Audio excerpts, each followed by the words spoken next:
Bill Gates, mark Zuckerberg, Elon Musk എന്നീ ബില്യണേഴ്സിനെ നിങ്ങൾ ശ്രദ്ധിച്ചിട്ടുണ്ടോ? ബില്യണേഴ്സ് ആണെങ്കിലും അവരുടെ പ്രൈവറ്റ് ലൈഫിൽ എല്ലാ ലക്ഷറീസും അവർ എൻജോയ് ചെയ്യുന്നുണ്ട് എന്നുണ്ടെങ്കിലും പബ്ലിക്കിന് മുന്നിൽ പ്രത്യക്ഷപ്പെടുന്നത് ജസ്റ്റ് ഒരു ടീഷർട്ടൊക്കെ ധരിച്ച് തികച്ചും സാധാരണക്കാരായിട്ടായിരിക്കും.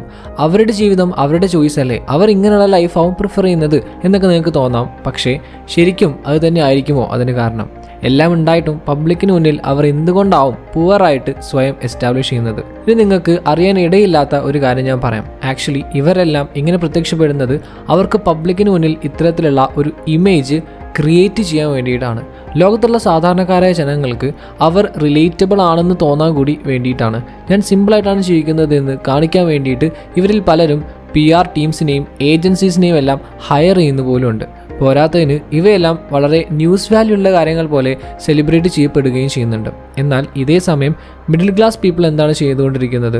നമ്മൾ ബ്രാൻഡ് ന്യൂ ഐഫോൺസ് വാങ്ങുന്നു, ലക്ഷറി ബ്രാൻഡ്സ് അഫോർഡ് ചെയ്യാൻ കഴിയാത്തത് കൊണ്ട് സാലറിക്ക് പുറമെ ലോൺ എടുക്കുന്നു.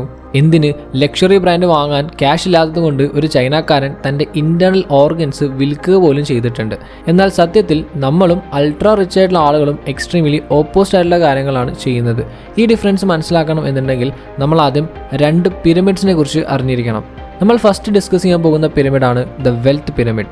പല വലിയ ബാങ്ക്സിൻ്റെയും റിപ്പോർട്ട്സ് അനലൈസ് ചെയ്തതിന് ശേഷം ലോകത്തുള്ള മൊത്തം സമ്പത്തും എങ്ങനെയാണ് ഡിസ്ട്രിബ്യൂട്ട് ചെയ്തിരിക്കുന്നത് എന്ന് റെപ്രസെൻറ്റ് ചെയ്യാൻ യൂസ് ചെയ്തിരിക്കുന്ന ഒരു ഡെമോൺസ്ട്രേഷനാണ് വെൽത്ത് പിരമിഡ്. 2023 ഇങ്ങനെ പുറത്തുവിട്ട കണക്കുകൾ പ്രകാരം 2022 ലോകത്തുള്ള മൊത്തം ജനങ്ങളുടെയും അക്കൗണ്ടഡ് ടോട്ടൽ നെറ്റ് വർത്ത് എന്ന് പറയുന്നത് അപ്രോക്സിമേറ്റ്ലി 454.4 ട്രില്യൺ ആണ്.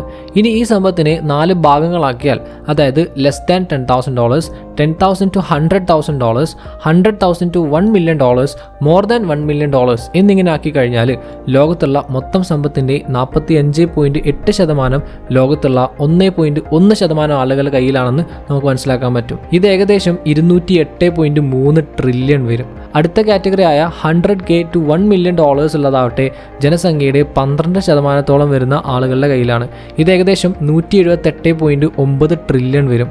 ദാറ്റ് മീൻസ് ടോട്ടൽ വെൽത്തിൻ്റെ 39.4%.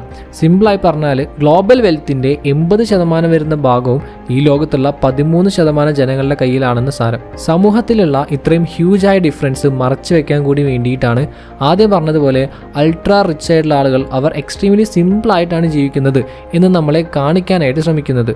ബാക്കി കാര്യങ്ങൾ പറയുന്നതിന് മുമ്പായിട്ട് ഞാനിപ്പോൾ കുക്കു FM-ലൂടെ ഒരുപാട് ഓഡിയോ ബുക്സ് കേൾക്കാറുണ്ട്. Both fiction and non fiction. ദൈവത്തിൻ്റെ വികൃതികൾ, ആരാച്ചാർ, മഞ്ഞവെയിൽ മരണങ്ങൾ, അങ്ങനെ തുടങ്ങി 1000-ലധികം ഓഡിയോ ബുക്സ് ഇതിൽ അവൈലബിൾ ആണ്. ആൻഡ് എവറി മന്ത് പുതിയ 20ഓളം ബുക്സ് നമ്മളുടെ ലാംഗ്വേജിൽ അപ്ലോഡ് ആവുന്നുണ്ട്. പിന്നെ എനിക്ക് ഏറ്റവും ഇഷ്ടം ഇവരുടെ അവതരണമാണ്. ഭയങ്കര രസമാണ് കേട്ടിരിക്കാനായിട്ട്. സോ ഡൗൺലോഡ് ചെയ്ത് കഴിയുമ്പോൾ നിങ്ങൾക്കൊരു 7 ഡേ ഫ്രീ ട്രയൽ പീരീഡ് കിട്ടും. ഈ 7 ദിവസം നിങ്ങൾക്ക് കുക്കു FM-ൽ ഫുൾ ഓഡിയോ ബുക്സും ആക്സസ് ചെയ്യാനായിട്ട് പറ്റും. സോ ആദ്യമായിട്ടാണ് കുക്കു FM ഇങ്ങനെ ഒരു ഓഫർ കൊണ്ടുവരുന്നത്. സോ അത് മാക്സിമം യൂസ് ചെയ്യുക. ആൻഡ് നിങ്ങൾക്ക് എപ്പോൾ വേണമെങ്കിലും സബ്സ്ക്രിപ്ഷൻ ക്യാൻസൽ ചെയ്യാനും പറ്റും. ഇൻട്രസ്റ്റ് ഉള്ളവർ ഡൗൺലോഡ് ചെയ്യുക. ലിങ്ക് ഡിസ്ക്രിപ്ഷനിലും അതേപോലെ പിൻഡ് കമൻറ്റിലും കൊടുക്കുന്നുണ്ട്. Back to video. ഈ വെൽത്ത് പിരമിഡിലുള്ള താഴത്തെ 2 കാറ്റഗറീസ് വരുന്ന 87% വരുന്ന ജനങ്ങളുടെ കയ്യിൽ ബാക്കി 15% വരുന്ന വെൽത്ത് മാത്രമേ ഉള്ളൂ. ഇത് നമ്മളിൽ പലർക്കും അറിയാവുന്ന കാര്യം തന്നെയാണ്. നമ്മൾ ഈ സിറ്റുവേഷൻ ആക്സെപ്റ്റ് ചെയ്തതുമാണ്. നമ്മൾ അത്രയ്ക്ക് വെൽത്തി ഒന്നുമല്ല, അവരെ പോലെ വെൽത്തി ആവാൻ കഴിയണം എന്നില്ല. അതുകൊണ്ട് നമ്മൾ വെൽത്തി ആണെന്ന പോലെ എല്ലാവരെയും കാണിക്കാം എന്നൊരു ചിന്ത എവിടെ ഉള്ളത് കൊണ്ടാണ് ഒരു പരിധി വരെയെങ്കിലും നമ്മൾ ലക്ഷറി ബ്രാൻഡ്സിന് പിന്നാലെ പോകുന്നത്. ഐഫോണിൽ മിറർ ഷോട്ട് എടുക്കുന്നതും എവിടെയെങ്കിലും ഒരു ലക്ഷറി കാർ പാർക്ക് ചെയ്തിരിക്കുന്നത് കഴിഞ്ഞാൽ അതിൽ ചാരി നിന്ന് ഫോട്ടോയ്ക്ക് പോസ് ചെയ്യുന്നതുമൊക്കെ ഈ തോട്ടുള്ളത് കൊണ്ടാണ്. ചുരുക്കത്തിൽ നമ്മുടെ പുവർ മൈൻഡ് സെറ്റാണ് ഇതെല്ലാം റിഫ്ലക്റ്റ് ചെയ്യുന്നത്. ഈ പുവർ മൈൻഡ് സെറ്റ് മാറ്റി റിച്ച് മൈൻഡ് സെറ്റ് ഉണ്ടാക്കാനും വെൽത്ത് പിരമിഡിൻ്റെ ടോപ്പ് 2 കാറ്റഗറിയിൽ ഉൾപ്പെടാനും നമ്മൾ പിന്നെ എന്താണ് ചെയ്യേണ്ടത്? അതിന് നമ്മൾ മറ്റൊരു പിരമിഡിനെ കുറിച്ച് അറിഞ്ഞിരിക്കണം. ഇതാണ് ഞാൻ പറഞ്ഞ സെക്കൻഡ് പിരമിഡ്, മാസ്ലോസ് പിരമിഡ് അല്ലെങ്കിൽ Maslow's hierarchy of needs. American സൈക്കോളജിസ്റ്റായ അബ്രഹാം മാസ്ലോ ആണ് ആദ്യമായിട്ട് ഈ ഒരു ആശയം മുന്നോട്ട് വെച്ചത്. സൈക്കോളജിയിലെ ബേസിക് കൺസെപ്റ്റ്സിൽ ഒന്നായ ഹ്യൂമനിസ്റ്റിക് പെർസ്പെക്റ്റീവ്സിലെ ഒരു തിയറിയാണ് മാസ്ലോയുടേത്. മനുഷ്യൻ്റെ മോട്ടിവേഷനെ 5 ലെവൽസ് ഉള്ള ഒരു പിരമിഡായിട്ടാണ് മാസ്ലോ വിശദീകരിക്കുന്നത്. നമ്മൾ ജീവിതത്തിൽ ഫുൾഫിൽ ചെയ്യേണ്ട ഡിഫറെൻ്റ് ആയിട്ടുള്ള നീഡ്സിനെയാണ് മാസ്ലോ ഇവിടെ വിശദീകരിക്കുന്നത്. ഇത് വളരെ ബേസിക് ആയ നീഡ്സിൽ നിന്നും കോംപ്ലക്സിലേക്ക് എന്ന ഓർഡറിലാണ് പോകുന്നത്. അവ ഏതൊക്കെയാണെന്ന് നോക്കിയാലോ.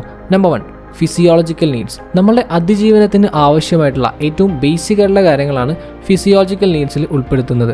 വിശക്കുമ്പോൾ കഴിക്കാൻ ഭക്ഷണം, ദാഹിക്കുന്ന സമയത്ത് കുടിക്കാൻ വെള്ളം, ജീവിക്കാൻ ഒരു ഇടം, ഷെൽട്ടർ, ധരിക്കാൻ വസ്ത്രം, ശ്വസിക്കാൻ വായു തുടങ്ങിയ കാര്യങ്ങളാണ് ഫിസിയോളജിക്കൽ നീഡ്സ്. ഇവയെല്ലാം നമുക്ക് ലഭിച്ചാലും ഈ ലെവൽ സാറ്റിസ്ഫൈഡ് ആയിട്ട് നമ്മൾ അടുത്ത ലെവലിലേക്ക് പോകും. Second level safety needs. Physiological needs satisfied ആയാൽ പിന്നീട് നമുക്ക് ആവശ്യമായിട്ട് വരിക സേഫ്റ്റി ആൻഡ് സെക്യൂരിറ്റി നീഡ്സ് ആണ്. നമുക്ക് പേഴ്സണലി സേഫ് ആണെന്ന കാര്യത്തിൽ ഉറപ്പ് വേണം. ഞാനിവിടെ പ്രൊട്ടക്റ്റഡ് ആണ് എന്ന തോന്നൽ വേണം. അത് പേഴ്സണൽ ആയാലും ഫൈനാൻഷ്യൽ ആയാലും ഹെൽത്തിൻ്റെ കാര്യത്തിലായാലും ആ ഒരു സെക്യൂരിറ്റി ഫീൽ നമുക്ക് ലഭിച്ചിരിക്കണം. എപ്പോഴും എന്തെങ്കിലും തരത്തിലുള്ള അരക്ഷിതാവസ്ഥ അനുഭവപ്പെടുന്ന ഒരു വ്യക്തിക്ക്, ഇൻസെക്യൂരിറ്റീസ് ഫീൽ ചെയ്യുന്ന ഒരാൾക്ക് ഈ ലെവൽസിൽ നിന്ന് നെക്സ്റ്റ് ലെവലിലേക്ക് പോകാനായിട്ട് കഴിയില്ല. ഈ ലെവൽ സാറ്റിസ്ഫൈഡ് ആയാൽ മാത്രമേ നെക്സ്റ്റ് ലെവലിലേക്ക് പോകാനായിട്ട് ഒരു വ്യക്തിക്ക് സാധിക്കുള്ളൂ. Third level love and belonging needs. Safety needs fulfil ആയി കഴിഞ്ഞാൽ പിന്നെ ഇമ്പോർട്ടൻ്റ് ആയിട്ടുള്ളത് സോഷ്യൽ നീഡ്സ് ആണ്. നമ്മൾ മനുഷ്യർക്ക് ഒരിക്കലും ഒറ്റയ്ക്ക് ജീവിക്കാൻ കഴിയില്ല. ഏതെങ്കിലും തരത്തിൽ നമ്മൾ ചുറ്റുമുള്ളവരുമായിട്ട് ഇൻ്റർ ഡിപ്പെൻഡൻ്റ് ആയിട്ടാണ് ജീവിക്കുന്നത്. നമുക്ക് നമ്മളുടെ എക്സ്പീരിയൻസസ് ഷെയർ ചെയ്യാനായിട്ട് ഫ്രണ്ട്സ് വേണം, ഫാമിലി വേണം, നല്ല റിലേഷൻഷിപ്സ് വേണം. നമ്മൾ സ്നേഹിക്കപ്പെടുന്നുണ്ടെന്ന ഫീല് നമുക്ക് ഉണ്ടാവണം. ഒരു കമ്മ്യൂണിറ്റിയുടെ ഭാഗമാണെന്ന തോന്നലെല്ലാം നമുക്ക് വേണം. അത് ഫ്രണ്ട് സർക്കിളോ നൈബർഹുഡോ അങ്ങനെ ഏതായാലും മതി. Fourth level esteem needs. Social needs എല്ലാം സാറ്റിസ്ഫൈഡ് ആയി കഴിഞ്ഞാൽ പിന്നെ നമുക്ക് ആവശ്യമായിട്ട് വരിക എസ്റ്റീം നീഡ്സ് ആണ്. എസ്റ്റീം എന്നാൽ അഭിമാനം, ബഹുമാനം എന്നൊക്കെയാണ്. നമ്മൾ ബഹുമാനിക്കപ്പെടാനായിട്ട് ഇഷ്ടപ്പെടുന്നവരാണ് അല്ലേ? മറ്റുള്ളവർ നമ്മളെ റെസ്പെക്റ്റ് ചെയ്യുന്നതിനോടൊപ്പം സെൽഫ് റെസ്പെക്റ്റ് കൂടി നമുക്ക് ഉണ്ടാവണം. എന്നാൽ മാത്രമേ ഈ ലെവലിൽ നിന്ന് നമ്മൾ ടോപ്പ് മോസ്റ്റ് ലെവലിലേക്ക് എത്തുകയുള്ളൂ. നമ്മളെ അച്ചീവ്മെൻറ്റ്സിൽ നമുക്ക് തന്നെ സന്തോഷവും സംതൃപ്തിയും എല്ലാം തോന്നുന്നത് ഈ ഒരു ലെവലിൽ എത്തുമ്പോഴാണ്. സെൽഫ് എസ്റ്റീം ഇല്ലാത്തത് കാരണം പലർക്കും അടുത്ത ലെവലിലേക്ക് എത്താനായിട്ട് സാധിക്കാറില്ല. ആക്ച്വലി ഇവിടെയാണ് പ്രശ്നങ്ങൾ തുടങ്ങുന്നത്. മറ്റുള്ളവർ എന്നെക്കുറിച്ച് എന്ത് വിചാരിക്കും എന്ന തോട്ടില്ലേ, അത് വരുന്നത് ഇവിടെയാണ് ലെയ്റ്റസ്റ്റ് ഐഫോൺ വാങ്ങണം എന്നും ബ്രാൻഡഡ് ക്ലോത്ത്സ് ധരിക്കണമെന്നും കടം വാങ്ങിയിട്ടായാലും ശരി ഒരു കാർ വാങ്ങി അയൽക്കാരന് മുന്നിൽ ഷൈൻ ചെയ്യണം എന്നൊക്കെ ചിന്തിക്കുന്നത് ഈ ലെവലിൽ എത്തുമ്പോഴാണ്. ഇല്ലാത്ത ക്യാഷ് മുടക്കി എന്തിനാണ് ആളുകൾ ഇങ്ങനെ ചെയ്യുന്നത് എന്നല്ലേ, ഷോ ഓഫ് കാണിക്കുന്നത് എന്തിനാണെന്നല്ലേ. എസ്റ്റീം നീഡ്സ് സാറ്റിസ്ഫൈഡ് ആവാൻ വേണ്ടിയിട്ടാണ് ഇങ്ങനെ ചെയ്യുന്നത്. ആക്ച്വലി മനുഷ്യന് ഇൻബിൽട്ട് ആയിട്ട് എസ്റ്റീം നീഡ്സ് ഉള്ളത് കൊണ്ടാണ് ലൈഫ് സ്റ്റൈൽ വ്ളോഗേഴ്സിൻ്റെ home tour, what's in my bag ഇതുപോലെയുള്ള വ്ളോഗ്സിന് ഇഷ്ടം പോലെ വ്യൂസ് ആൻഡ് റെസ്പോൺസ് ലഭിക്കുന്നത്. നമ്മളുടെ മനസ്സ് ഇങ്ങനെ വർക്ക് ചെയ്യുന്നത് കൊണ്ടാണ് ലക്ഷറി ബ്രാൻഡ്സ് മനുഷ്യൻ്റെ എസ്റ്റീം നീഡ്സിനെ ഫുൾഫിൽ ചെയ്യുന്ന തരത്തിൽ തങ്ങളുടെ പ്രൊഡക്ട്സ് മാർക്കറ്റ് ചെയ്യുന്നത്. നമ്മൾ ആദ്യം ഡിസ്കസ് ചെയ്ത വെൽത്ത് പിരമിഡില്ലേ, ഇവിടെ ടോപ്പ് പൊസിഷനിൽ എത്താനായിട്ട് നമ്മളുടെ എസ്റ്റീം നീഡ്സിനെ വൈസായിട്ട് ഹാൻഡിൽ ചെയ്യാൻ പഠിക്കണം. മറ്റുള്ളവർ എന്നെ ജഡ്ജ് ചെയ്യുമോ, എൻ്റെ അപ്പിയറൻസ് ലൈഫ് സ്റ്റൈൽ എല്ലാം ജഡ്ജ് ചെയ്യുമോ എന്ന ചിന്ത വരുമ്പോൾ ഐ ഡോണ്ട് കെയർ എന്ന് പറയാനായിട്ട് സാധിക്കണം. കാരണം നമ്മളുടെ സേവിങ്സ് എന്ന് പറയുന്നത് നമ്മുടെ ഇൻകം ആൻഡ് ഈഗോ തമ്മിലുള്ള ഡിഫറൻസ് ആണ്. ഇവിടെ സക്സസ്ഫുൾ ആയാൽ നമ്മൾ സേവ് ചെയ്യുന്ന ക്യാഷ് കൊണ്ട് ഉണ്ടാകുന്നത് സ്റ്റെൽത്ത് വെൽത്ത് ആണ്. കാരണം റിച്ച് ആണെന്ന അപ്പിയറൻസ് നമ്മൾ കൊടുക്കാതിരിക്കുന്ന അത്രയും കാലം സൊസൈറ്റിക്ക് നമ്മളിൽ നിന്നുള്ള എക്സ്പെക്ടേഷൻസ് കുറയും.